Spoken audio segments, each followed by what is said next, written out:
best ice skaters competed at the National Figure Skating Championships held in Pasay City over the weekend. Zaira Constantiniano and Maverick Clint Eguia won individual first-place honors in their senior divisions. The report from Bang Evangelista. Bunches and bunches by Manny. The Philippines has been known in the world of sports because of boxing greats like Manny Pacquiao. In other sports events, however, like figure skating, the country has yet to make a significant mark. Figure skating originated in European countries and later on reached the Asian region. In the Philippines, the sport continues to gain its own following. In the past years, Filipino skaters cannot represent the Philippines in international championships because under the International Skating Union's rule, a competing country must have one or two natural or artificial ice rinks operating. Today, we have two artificial rinks operating in Pasay City and Las Piñas City.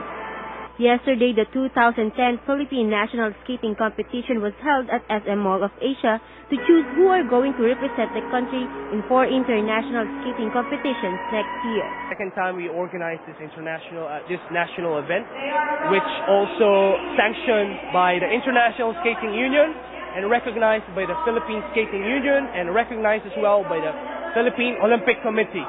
First, top 3 champions of these events per division will represent the Philippines in the international event.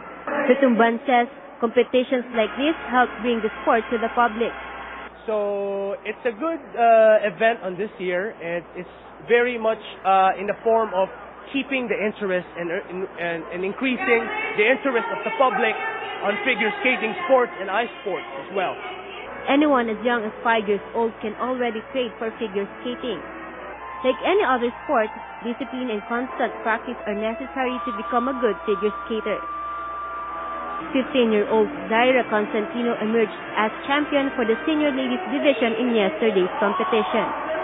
She will lead the Philippine figure skating team in the coming Asian Winter Games next year.